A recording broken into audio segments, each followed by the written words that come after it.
Hi friends, அழகே அழகு serial நீ வரப்போகிற எபிசோட்ஸ்க்கான ப்ரோமோ தான் அந்த வீடியோவில் பார்க்க போகிறோம். அடுத்தடுத்த சுவாரஸ்யங்களை தெரிஞ்சுக்க வீடியோவை ஸ்கிப் பண்ணாமல் கடைசி வரைக்கும் பாருங்கள். நம்ம தங்கராஜை பொறுத்த வரைக்கும் ரேவதி அவங்க ஃப்ரெண்ட்ஸ் கூட தான் பேசிகிட்டு இருக்காங்க அப்படின்னா எந்த பிரச்சனையும் இல்லை. ஏன்னா பெருசாக எதுவும் சொல்லிக் கொடுக்க போகிறதில்ல. அப்படி சொல்லிக் கொடுத்தாலும் இவன் நம்மக்கிட்ட காமிக்க போகிறதில்ல. ஆனால் மதி கூட ஃப்ரெண்ட்ஷிப் வச்சுக்கிட்டு மதி கூட பேசிகிட்டு இருந்தாங்க அப்படின்னா கண்டிப்பாக பெரிய பிரச்சனை அப்படிங்கிற மாதிரி தான் அவர் யோசிச்சுட்டு இருக்காரு. ஏன்னா மதியோட கேரக்டர் அப்படியே ரேவதி கிட்ட வந்துடுச்சுன்னா நம்ம கதை திண்டாட்டம் ஆகிடும் அப்படிங்கிறது. இப்போது அது யாருன்னு கண்டுபிடிக்கணும் அப்படின்னு தங்கராஜ் யோசிக்கிறாரு. டைரெக்டாக ஃபோனை கேட்டால் எல்லாம் டெலீட் பண்ணிவிட்டு கொடுப்பா. கண்டிப்பாக அதை நம்மளால் கண்டுபிடிக்கவே முடியாது. பேசாம அவ போனை கீழே வச்சிருக்கும் போது எடுத்து பாத்திர வேண்டியதுதான் அப்படின்னு யோசிக்கிறாரு. இப்போ நம்ம ரேவதி பாத்தீங்கன்னா கிச்சன்ல போயும் அவங்களுக்கு டீ போட்டுட்டு இருக்காங்க. அப்பவும் யார் கூடவோ பேசிக்கிட்டு சேட் பண்ணிக்கிட்டு இருக்கிற மாதிரி தெரியுது. அப்போ கிச்சனுக்கு போறாரு நம்ம தங்கராஜ். உடனே போனை ஆஃப் பண்ணி பக்கத்துல வைக்கிறாங்க. இப்போ எதுக்கு நான் வந்த உடனே ஸ்க்ரீன் ஆஃப் பண்ண அப்படின்னு கேட்குறாரு. ஒன்றும் இல்லைங்க, நீங்கள் என் கூட இருக்கும்போது நான் ஃப்ரெண்ட்ஸ் கூட சேட் பண்ணிட்டு இருந்தால் நீங்கள் கோவப்பட மாட்டீங்களா? அதுக்காக தான் ஏதோ வராமல் கிச்சனுக்கு வந்திருக்கீங்க, என்ன வேணும் சொல்லுங்கள் அப்படின்னு கேட்குறாங்க. இல்லையே, இவளோட ஆக்டிங்லாம் கொஞ்சம் வித்தியாசமாக இருக்கே இன்னைக்கு அப்படின்னு. வழக்கமாகவே ஆக்டிங் பண்ணுவாங்க அப்படின்னு சொல்வார். இப்போ கொஞ்சம் வித்தியாசமாக இருக்குது அப்படின்னு சொல்கிறாரு. இல்லைங்க, அப்படியெல்லாம் ஒன்றும் இல்லை அப்படின்னு ரேவதி சமாளிச்சுட்டு இருக்காங்களே தவிர எந்த உண்மையையும் சொல்ல மாட்டாங்க. தங்கராஜுக்கு நல்லாவே தெரியும் ரேவதி கிட்ட என்னதான் பேசினாலும் உண்மையை வர வைக்க முடியாது. பேசாமல் நம்ம ஃபோனை எடுத்து பார்த்துட வேண்டியது தான் அப்படின்னு. என் ஃபோனு ஏதோ கொஞ்சம் நேரமாக ஒர்க் ஆக மாட்டேங்குது, உன் ஃபோனை கொஞ்சம் நேரம் கூட அப்படின்னு கேட்குறாரு. எதுக்குங்க, அந்த ஃபோனில் சார்ஜ் ரொம்ப கம்மியாக இருக்குது, இருங்க நான் போய் சார்ஜ் போட்டுட்டு வந்துடுறேன் அப்படின்னு அவங்க பாட்டுக்கு எடுத்துகிட்டு ரூமுக்கு போயிடுறாங்க. அவங்க கூட பேசிகிட்டு இருந்தது எல்லாமே வீட்டு சம்மந்தப்பட்டதாகவும் என் புருஷன் சம்மந்தப்பட்டதாகவும் அப்படி இருக்கிறதுனால கண்டிப்பாக இது பெரிய இஷ்யூ ஆக்கும் அப்படின்னு யோசிச்சுட்டு அதை டெலீட் பண்ணிடணும் அப்படின்னு ஃபோனை எடுத்து ஸ்க்ரீன் ஆன் பண்ணுறாங்க. அதுக்குள்ளே தங்கராஜ் பயங்கரமாக கத்துறாரு. என்ன இப்படி கத்துறாரு, என்னவா இருக்கும் அப்படின்னு சொல்லி ஃபோனை அங்கேயே பெட்டு மேலே வச்சுட்டு கீழே ஓடி வராங்க. என்ன ஆச்சுங்க அப்படின்னு. டீ போடுறதுக்காக பால் அடுப்பில் வச்சுருந்தாங்க. அது சிம்மில் தான் வச்சுருந்தாங்க அவங்க. இவர் நல்லா ஸ்பீடாக வச்சுட்டு பால் பொங்கிருச்சு, ஸ்லோ பண்ணி விட்டுட்டு கூட போக மாட்டியா அப்படின்னு சத்தம் போடுறாரு. எங்க இது சிம்மில் வச்சுருந்தா முடிஞ்சது, இல்லை ஆஃப் பண்ணி விட்டுருந்துருக்கலாம் அப்படின்னு. எனக்கு டீ போட்டு கொடுக்குறேன் அப்படின்னு சும்மா இருக்கிறவனை மனசில் ஆசையை வளர்த்து விட்டுட்டேன். சரி டீ போட்டு கொடுப்பேன்னு பார்த்தா உன் பாட்டுக்கு ஃபோனை சார்ஜ் போகிறேன்னு எடுத்துகிட்டு போயிட்டேன். நான் இப்போ ஆஃப் பண்ணி வச்சுட்டேன்னா மறுபடியும் நீ அடுப்பு பாலை சூடு பண்ணி டீ போட லேட் ஆகும்ல, அதுக்கு தான் கூப்பிட்டேன். இப்போ என்ன டீ போடுறதுக்கு கூட உனக்கு அவ்வளோ கஷ்டமாக இருக்கா அப்படின்னு கேட்குறாரு. இல்லைங்க போட்டு தர இருங்க அப்படின்னு சொல்லிட்டு அங்கே உட்கார சொல்கிறாங்க டைனிங் டேபிளில். இவர் வேற டார்ச்சர் பண்ணுறாரு. அந்த ஃபோனில் இருக்கிறது மட்டும் இவர் கைக்கு கிடைச்சது அவ்வளவுதான் அப்படின்னு யோசிச்சுட்டே இருக்காங்க. டீயை போட்டு வடிகட்டி கொடுத்துட்டு போய் முதல்ல அதை டெலீட் பண்ணணும் அப்படின்னு ரேவதி டீயை எடுத்துகிட்டு திரும்பி பார்த்தா ஆளை காணும். என்ன டீயை போட்டு வடிகட்டுறதுக்குள்ளே ஆளை காணும் அப்படின்னு யோசிச்சா திடீர்னு நம்ம ரேவதி மதிக்கிட்டையும் மலர்கிட்டையும் ஃபோனில் பேசினதை ப்ளே பண்ணிக்கிட்டே நம்ம தங்கராஜ் பார்த்தீங்கன்னா ஸ்டெப்ஸில் இறங்கி வராரு. ஆக்சுவலாக இதுக்காக தான் இவர் பிளான் பண்ணியிருக்காரு அப்படிங்கிறது ரேவதிக்கு புரிஞ்சிருச்சு. என்னங்க எதுக்காக அந்த ஃபோனை எடுத்துகிட்டு வந்திருக்கீங்கன்னு. என்னமோ ஃப்ரெண்ட்ஸ் கூட சேட் பண்ணிட்டு இருக்கேன் அப்படின்னு சொன்னேன். இதோ பார்த்தாலே தெரியுது உங்கள் வீட்டு ஆளுங்க கிட்ட தான் பேசிட்டு இருந்திருக்கேன் அப்படின்னு. ஆமாங்க, நான் அண்ணி அப்புறம் மதி 3 பேருமா சேர்ந்து ஒரு குரூப் கிரியேட் பண்ணோம், அதுக்காக தானே. யார் இந்த குரூப் கிரியேட் பண்ணது அப்படின்னு கேட்குறாங்க. நான் தான் அப்படின்னு சொல்கிறாங்க. நீ எதுக்கு கிரியேட் பண்ணணும் அப்படின்னு கேட்குறாங்க. அவங்க யாரும் பண்ணலை, நான் பண்ணினேன். அந்த வீட்டில் 2 மருமகள்களுமே சரியில்லை அப்படிங்கிற மாதிரி அம்மாவும் அப்பாவும் பேசிட்டு இருந்தாங்களா, அதான் அவங்களுக்கு அப்பப்போ அட்வைஸ் கொடுக்கலாம், எங்கள் அம்மா அப்படி இப்படின்லாம் அவங்களுக்கு சொல்லணும். அந்த குடும்பத்தை பற்றி அவங்கள விட எனக்கு தானங்க ரொம்ப நல்லா தெரியும். அவங்களுக்கு அட்வைஸ் பண்ணால் அந்த குடும்பத்தில் பிரச்சனை இல்லாமல் இருக்கும். எல்லாத்துக்கும் மேலே நீங்கள் பாவம் சின்ன சின்ன விஷயத்துக்கெல்லாம் உங்களை கூப்பிட்டுறாங்க. நீங்கள் அங்கே போய் அவங்களுக்கு பஞ்சாயத்து பண்ண வேண்டியதாக இருக்குது அப்படின்னு அவங்க பாட்டுக்கு ஏதோ பேசிக்கிட்டே இருக்காங்க. ரேவதி இரு, ஒரு நிமிஷம் இரு, எதுக்கு நீ மூச்சு முட்டை பேசுகிற? நான் இப்போ உங்ககிட்ட கொஞ்ச நேரத்துக்கு முன்னாடி என்ன கேட்டேன், நீ யார்கிட்ட பேசிட்டு இருக்க அப்படின்னு கேட்டேன். அடிக்கடி எங்கேயோ போய் பேசுகிறேன்னு கேட்டேன். அதெல்லாம் இந்த குரூப்பில் தான் பேசுகிறேன்னு ஏன் என்கிட்ட மறைச்ச? உன் ஃப்ரெண்டு கிட்ட பேசுகிறேன்னு தானே என்கிட்ட சொன்னேன்னு. அப்போ என் ஃப்ரெண்டு கிட்ட தானே இங்கே பேசிட்டு இருந்தேன், அதுக்காக அப்படி சொன்னேன். நான் எதையும் உங்ககிட்ட மறைக்கணும்லாம் நினைக்கலையே அப்படின்னு சொல்கிறாங்க. ஓ அப்படியா, இப்போ என்ன நம்ம பேசிக்கிட்டே ஒரு 20 மினிட்ஸ் இருக்குமா, அதுக்குள்ளே அதான் டீ போடுற கேப்பு, அப்போ யார்கிட்ட பேசிட்டு இருந்தேன்னு செக் பண்ணலாமா அப்படின்னு ஃபோனை எடுத்து பார்த்தா நீ சொன்னியே யாரோ உங்கள் ஃப்ரெண்டு கீதான்னு சொல்லி, அந்த மாதிரி ஒரு பேரில் இங்கே எதுவுமே இல்லை சேட்டு. நீ உன்னோட அன்னிக்கிட்டையும் உன் தம்பி பொண்டாட்டிக்கிட்டையும் தான் பேசிட்டு இருந்திருக்க அப்படின்னு கேட்குறாங்க. சரிங்க, அவங்க கூட தான் பேசிட்டு இருந்ததாவே இருக்கட்டுமே, இந்த நேரத்தில் என்ன அவங்க கூட உட்காந்து பேசிட்டு இருக்குன்னு திட்டுவீங்களோன்னு நான் போய் சொன்னேன். அதில் போய் என்ன இருக்கு விடுங்களேன், அதான் நான் ஒத்துக்கிட்டேன்ல அப்படின்றாங்க. நான் கண்டுபிடிச்சேன், நீ ஒன்றும் ஒத்துக்கலை அப்படின்னு கேட்குறாங்க. சரிங்க சாரிங்க, இனிமேல் அந்த மாதிரி நான் போய் சொல்ல மாட்டேன் அப்படின்னு. ஒவ்வொரு முறையும் ஏதாவது ஒரு தப்பு பண்ணிட்டு நான் அதை கண்டுபிடிச்சு கேட்டேன்னா இனிமே பண்ண மாட்டேன் அப்படின்னு தான் சொல்கிறேன். ஆனால் அடுத்த நாளே அதை பண்ணிட்டு வந்து நிற்கிறேன். என்னாலலாம் உன்னை நம்ப முடியாது அப்படின்னு சொல்கிறாரு. இப்போ நாங்கள் என்னங்க பண்ணணும் அப்படின்னு கேட்குறாங்க. ஒன்றும் இல்லை, நம்ம கொஞ்சம் வெளியில் போயிட்டு வரலாவா அப்படின்னு கூப்பிடுறாங்க. எங்கே போகிறோம் அப்படின்னு. என்ன பொய் சொல்லி ஏமாத்தினல, அதுக்கு உனக்கு gift வாங்கி தரேன் அப்படின்னு. இல்லைங்க, நீங்கள் ஏதோ விவகாரமாக ஏதோ பண்ண போகிறீங்க, அதுக்காக தான் என்னை கூப்பிடுறீங்க, சொல்லுங்கள் எங்கே போகிறோம் அப்படின்னு கேட்குறாங்க. என் கூட வா சொல்கிறேன், வீட்டில் அம்மா முன்னாடி எதையும் பேச முடியாது, நான் உங்ககிட்ட கொஞ்சம் பேசணும் அப்படின்றாங்க. சரி, எப்படியும் வீட்டில் சண்டை போட முடியாது, எங்கேயாவது கூட்டிகிட்டு போய் ஒரு மரத்தடியிலையோ கோவில்கிட்டயோ நிற்க வச்சுட்டு என்கிட்ட சண்டை போட போகிறாரு அப்படின்னு யோசிச்சுட்டு மதியம் ரேவதியும் கிளம்புறாங்க.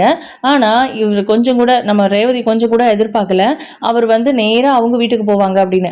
இப்போ எதுக்குங்க இங்கே வந்திருக்கோம் அப்படின்னு கேட்குறாங்க. ஏன் நீ கண்ணை மூடிட்டா இருந்த, எப்படியும் தெருமோனையில் வலிக்கும் போதே உனக்கு தெரிஞ்சிருக்கும்ல இங்கே தான் வரப்போகிறோம் அப்படின்றாங்க.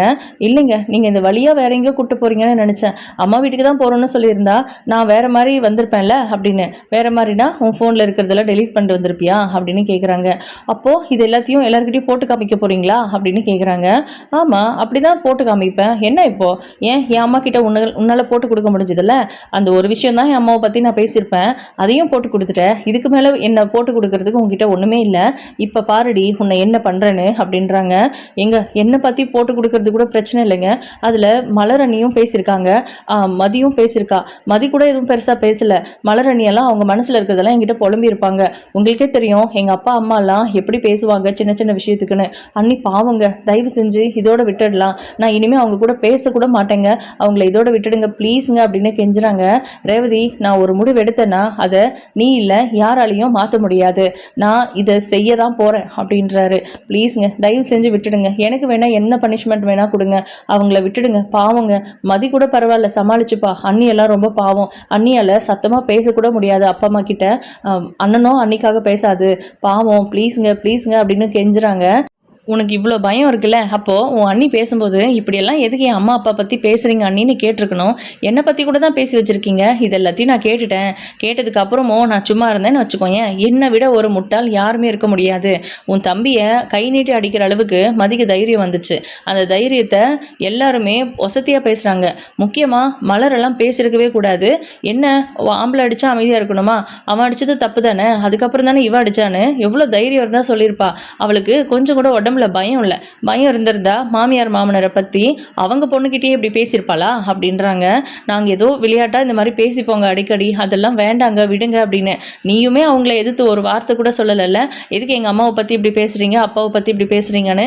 அது சரி, நீ அப்படி பேசியிருந்தா தான் நீங்கள் குரூப்பே கிரியேட் பண்ணியிருக்க மாட்டீங்களே, நீங்கள் ஒற்றுமையாக இருக்கட்டும்னு நினைக்கிறதே தப்பு போல இருக்கு, இப்படி தான் பேசிக்கிறீங்களா நீங்கள் அப்படின்னு அவங்க பாட்டுக்கு பேசுகிறாங்க. அதுக்கப்புறம் நம்ம ரேவதி எவ்வளோ சொல்லியும் கேட்காம தங்கராஜ் ரேவதியோட கையை பிடிச்சி எடுக்கிறாரு, இறங்கி வா அப்படின்னு.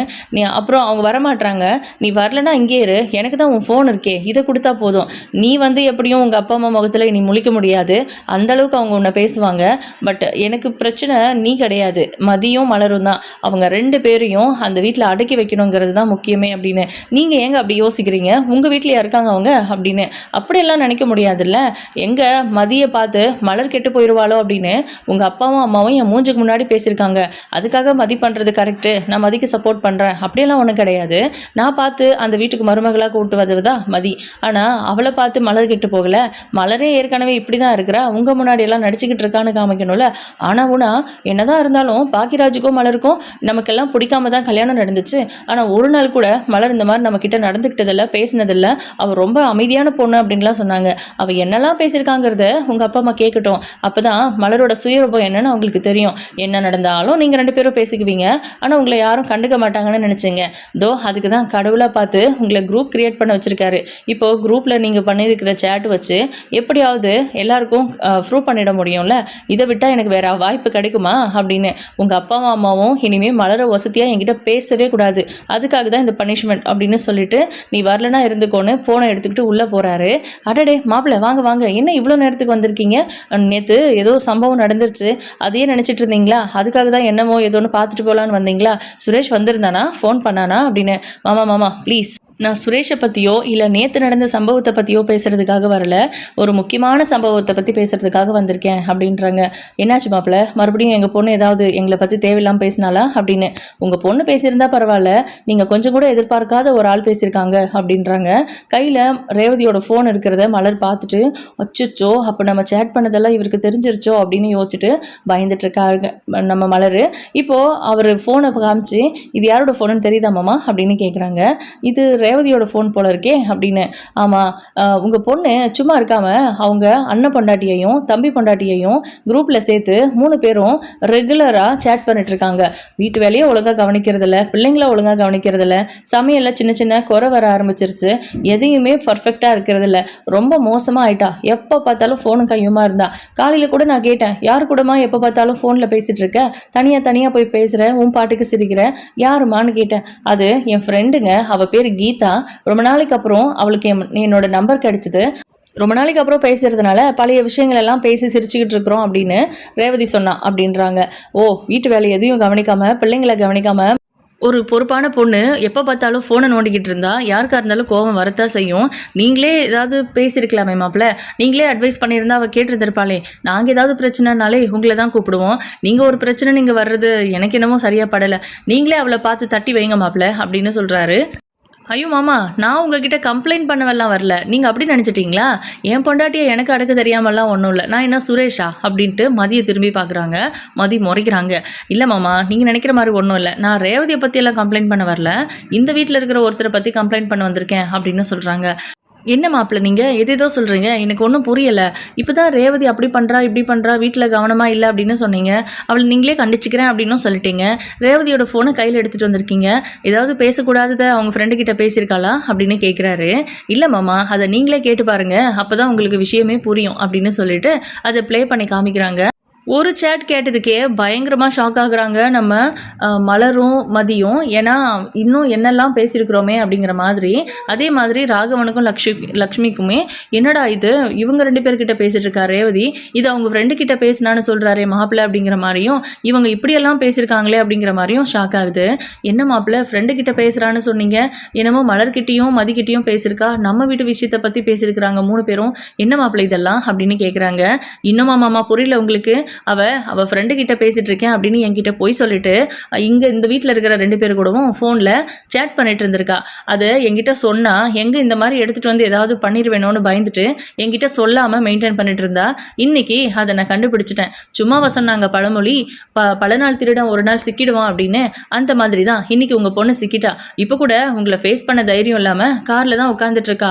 வா போகலாம் அப்படின்னு கூப்பிட்டேன், நான் வரலன்னு சொல்லிட்டா அப்படின்னு சொல்கிறாங்க. லக்ஷ்மி, நீ போய் ரேவதியை கூப்பிட்டுட்டு வா அப்படின்னு சொல்கிறாரு ராகவன். லக்ஷ்மி போய் கூப்பிட்டா அவங்க வரமாட்டேன்னு சொல்கிறாங்க. உங்கள் அப்பா கூப்பிடுறாரு, என்ன பண்ணி வச்சிருக்க நீ, உள்ள வா அப்படின்னு பிடிச்சி இழுத்துட்டு வராங்க. அவங்க பயந்துட்டு நடுக்கமாக வந்து நிற்கிறாங்க. என்ன இதெல்லாம், நீ இந்த வீட்டு பிள்ளை தானே, நீ ஏன் அப்பாவை பற்றி அம்மாவை பற்றியெல்லாம் உன் அண்ணிக்கிட்டையும் தம்பி பொண்டாட்டிக்கிட்டையும் இப்படி பேசுகிறதா அப்படின்னு கேட்குறாங்க. இல்லை அதெல்லாம் ஒன்றும் இல்லை அப்படின்ட்டு. மாமா நீங்கள் இப்போ தானே ஒன்று கேட்டிருக்கீங்க, இன்னும் நிறையா இருக்குது, நீங்கள் ரேவதி பேசினதை மட்டும்தான் இதில் ஹைலைட்டாக கேட்டிருக்கீங்க, இங்கே பாருங்கள் அப்படின்னு நம்ம மலர் பேசினது, மதி பேசினது. மதி வந்து தேவையில்லாமல் எதுவும் பேசல, பட் மலர்லாம் நிறைய பேசியிருக்காங்க. அவங்களுக்குள்ள இந்த வீட்டில் நடக்கிற எல்லா விஷயங்களையும் ஷேர் பண்ணுறது, அப்படி நடந்துச்சு இப்படி நடந்துச்சு, உங்கள் அம்மா இப்படி பண்ணாங்க, அத்தை இப்படி பண்ணாங்க, மாமா இப்படி பண்ணாங்கன்னு சொல்லி ஏதோ சொல்லி வச்சுருக்காங்க. என்ன மலர் இதெல்லாம், என்கிட்ட ஊன்னு தலையாட்டிட்டு பொம்மை மாதிரி இருந்துட்டு இப்படியெல்லாம் பேசி வச்சுருக்க, அதுவும் ஏன் பொண்ணுக்கிட்டேயே அப்படின்னு லக்ஷ்மி கேட்குறாங்க. அத்தை இது வெறும் ஷாம்பிள், இங்கே பாருங்க அப்படின்னு சுரேஷும் மதியும் சண்டை போட்டுக்கிட்ட விஷயத்தில் ரேவதி மதிக்கு தான் சப்போர்ட்டாக நிற்பேன், டிவோர்ஸ் பண்ண கூட பிரச்சனை இல்லை அப்படிங்கிற மாதிரிலாம் சொல்லியிருந்தாங்க. அதையெல்லாம் கேட்டு பார்க்குறாங்க. அதுக்கப்புறம் அவங்க காலேஜில் இருந்தப்போ பேசிக்கிட்டது, அதாவது மதி காலேஜில் இருந்தப்போ இவங்க 2 பேரும் ஃபோன் பண்ணி பேசினது அப்படின்ட்டு எக்கச்சக்க விஷயங்கள் இருக்குது. அதே மாதிரி நம்ம மலர் வந்துட்டு லக்ஷ்மியை பற்றியும் ராகவனை பற்றியும் மனசில் இருக்கிற ஒட்டுமொத்த கோவத்தையும் உக்ரமாக வந்து அந்த சேட்டில் காமிச்சிருக்காங்க. இதெல்லாம் கேட்டு பயங்கர அதிர்ச்சியாக இருக்குது. நான் மாதிரி, அதாவது என்ன மாதிரி மதியெல்லாம் அட்ஜஸ்ட் பண்ணிட்டு இருக்க மாட்டா, லெஃப்ட் அண்ட் ரைட் வாங்குறா அப்படின்லாம் சொல்லியிருந்தாங்க. ஸோ நீ வந்து அட்ஜஸ்ட் பண்ணிட்டு இருக்கியா அப்படின்னு. ஏமாமா நீங்கள் நேற்று கூட என்ன சொன்னீங்க? அத்தை நீங்கள் கூட சொன்னீங்களே அத்தை, நான் இன்னும் மறக்கல, அது என் காதில் ஒழிச்சிக்கிட்டே இருக்கு. என்ன இருந்தாலும் பாக்கியராஜும் மலரும் நம்ம யாருக்குமே பிடிக்காம கல்யாணம் பண்ணாங்க. மலரை யாருக்குமே பிடிக்கல தான். இப்போ வரைக்கும் அவளை கரிச்சு கொட்டிட்டு தான் இருக்கேன். ஆனாலும் இந்த வீட்டில் யாரையும் அவள் ஒரு வார்த்தை எதிர்த்து பேச மாட்டா, யார்கிட்டயும் மரியாதை குறைவாக நடந்துக்க மாட்டா. இன்னைய வரைக்கும் புருஷன் பொண்டாட்டி சண்டைன்னு நாங்கள் பார்த்ததே இல்லை அப்படின்லாம் சொன்னீங்களே, அந்த நல்ல மருமக, தங்கமான மருமக தான் இப்படி இந்த வீட்டை பற்றியெல்லாம் பேசியிருக்கா. மதிய கூட நம்பிடலாம் அத்தை, ஆனால் இவளை மட்டும் நம்பவே கூடாது. பார்த்தீங்கல்ல, வெளியே பூச்சி மாதிரி இருந்துக்கிட்டு உள்ளுக்குள்ளே எவ்வளோ குரோதம் இருந்திருக்கு. உங்களை எல்லாரையும் தூங்கும்போது கல்லை தூக்கி போட்டு கொலை பண்ணுறது கூட இவ தயங்க மாட்டா அப்படிங்கிற மாதிரி சொல்லிட்டு இருக்காரு. என்ன நீங்கள் இப்படியெல்லாம் பேசுகிறீங்க அப்படின்னு மலர் கோவப்படுறாங்க. ஏய் பேசாத, அவர் சொன்னதில் என்ன தப்பு இருக்குது? என்கிட்ட மட்டும் நல்லவ மாதிரி ஆக்டிங் பண்ணிட்டு இப்போ இப்படி ஒரு காரியத்தை பண்ணி வச்சிருக்கே, வெக்கமா இல்லை உனக்கு? உன் அம்மாவோட உன் தம்பியோட புத்தி தானே வரும். உன்னை எப்படி வளர்த்துருக்காங்களோ அப்படி தானே நீ இருப்ப. சும்மா ஆளுங்க முன்னாடி மட்டும் நடிக்க வேண்டியது, அதுக்கப்புறம் உள்ளுக்குள்ளே இப்படி ஒரு எண்ணம் வச்சிருக்கிறியா அப்படின்னு கேட்குறாங்க. ஐயோ அத்தை, அதெல்லாம் ஒன்றும் இல்லை. நான் உங்ககிட்ட எதிர்த்து பேசுறது, கோவப்படுறது இதெல்லாம் தப்பாக போயிடும். மதி பண்ணுறதுனால அது சரின்னு ஆயிடாதுல்ல. உங்களை பொறுத்த வரைக்கும் நேராக பேசினாலும் மறைமுகமாக பேசினாலும் தப்பு தான். என்னால் அதை புரிஞ்சுக்க முடியுது. ஆனால் அதை அப்படியே வச்சுட்டு இருந்தேன்னா ஏதாவது ஒரு கட்டத்தில் உங்ககிட்ட அதை நான் காமிக்க வேண்டி வந்துடும்ல. வீட்டில் பிரச்சனை தான் வரும். அதுக்காக தான் நான் சும்மா ரேவதி கிட்ட புலம்புவேன், அவ்வளவுதான் அத்தை. நான் மனசாரெல்லாம் உங்களை அப்படி நினைக்கல அத்தை, புரிஞ்சுக்கோங்க அப்படின்னு மலர் எவ்வளவோ கெஞ்சுறாங்க. அடைச்சி நிறுத்து, நானும் பார்த்துட்டே இருக்கேன். சும்மா எதையோ நான் அப்படி பண்ணலை அப்படி நினைக்கலன்னு சொல்கிறேன். அப்படி மனசில் இல்லாதவ தான் இப்படியெல்லாம் பேசியிருக்கியா? ஐயோ ஐயோ, இந்த வீட்டுக்கு என்னென்ன தான் வந்தாளுங்களோ 2 மருமகள்களும் என் மகளையே அவங்க பக்கம் இழுத்துட்டாங்க. இந்த குடும்பத்தில் அவ்வளவுதான் சந்தோஷம் நிம்மதி எல்லாமே போச்சு. இப்படிப்பட்ட ஒருத்தியோட சமையலை தான் விரும்பி நாங்கள் சாப்பிட்டுக்கிட்டு இருக்கோம். சோத்துல விஷம் வச்சு கொடுக்க கூட இவ தயங்க மாட்டா அப்படின்னு அத்தை அப்படின்னு சொல்லிட்டு பயங்கர கோவப்படுறாங்க மலர். என்னடி கோவம் வருதா உனக்கு?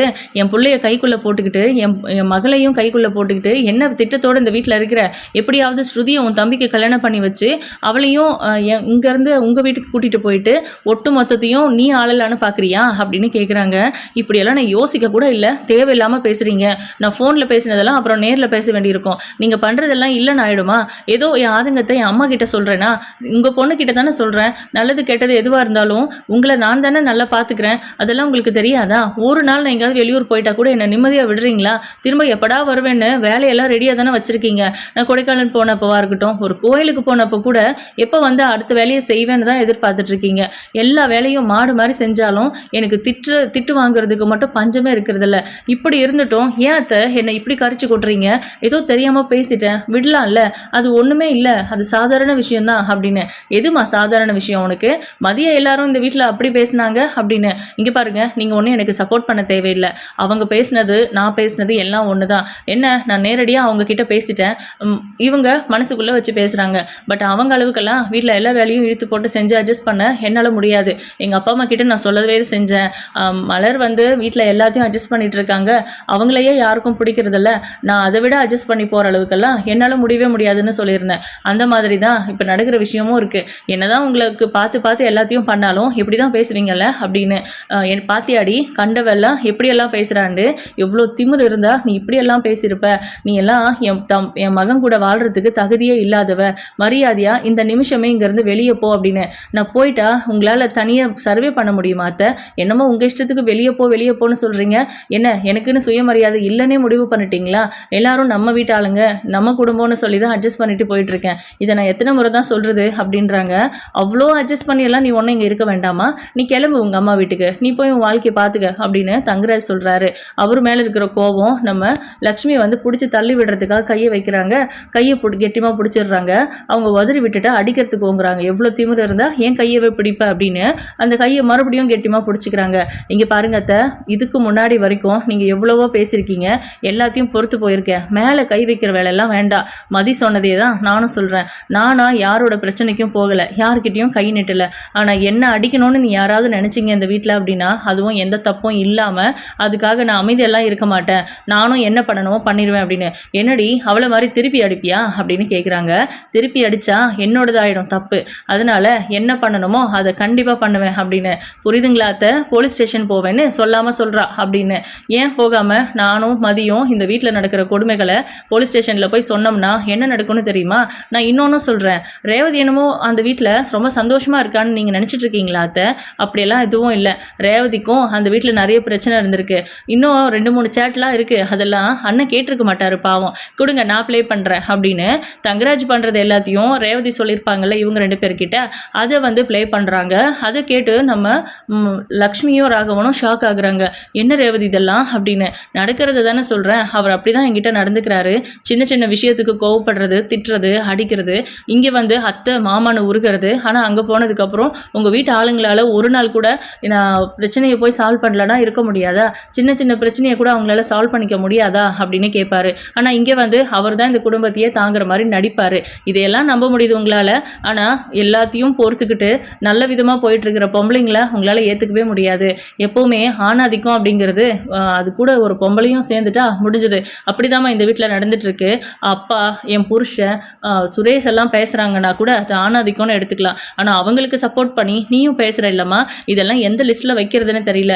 உண்மையிலே சொல்கிறேம்மா, இந்த வீட்டில் பிறந்ததுக்கும் இந்த வீட்டில் வாக்கப்பட்டு வந்து அவங்க 2 பேருக்கும் உண்மையிலே ரொம்ப ரொம்ப பாவம் பண்ணியிருக்கோம் போல் நாங்கள். அதனால தான் எங்களுக்கு இப்படி ஒரு வாழ்க்கை, இப்படி ஒரு குடும்பம் அமைஞ்சிருக்கு அப்படின்னு சொல்லிட்டு ரேவதியும் மனசு விட்டு அழுதுடுறாங்க. இப்போது தங்கராஜுக்கே அவமானமாக போயிடுச்சு. நம்ம ஏதோ நினச்சி ஒரு பால் போடுறோம், அவள் அதை 6ஆக அடித்து அவள் கோல் பண்ணுறாளே அப்படிங்கிற மாதிரி இவங்க 2 பேரும் பொண்ணு அழுகிறத பார்த்து கண் கலங்கிடுறாங்க. ஸோ இதுக்கப்புறமாச்சு இவங்க எல்லாருமா பொம்பளைங்களை ஒழுங்காக நடத்தணும் அப்படின்னு மாற போகிறாங்களா? இல்லை தங்கராஜ் அதையும் ட்விஸ்ட் பண்ணி மலர் பக்கமாக திருப்பி விட்டு மலர் பேசினதுக்கு பண்ணதுக்கெல்லாம் சாரி கேட்க வைக்கிறது, இதான் வழக்கமாக அவர் பண்ணுவார்ல கிறுக்குத்தனமா, அந்த மாதிரி பண்ணுவாரா? இல்லை இந்த பிரச்சனையை எப்படி கொண்டு போய் முடிப்பாரு அப்படிங்கிறத வெயிட் பண்ணி பார்க்கலாம். உங்களோட கருத்துக்களை கமெண்ட் பண்ணுங்கள். இந்த வீடியோ உங்களுக்கு பிடிச்சிருந்தா லைக் பண்ணுங்கள், ஷேர் பண்ணுங்கள். தேங்க்யூ.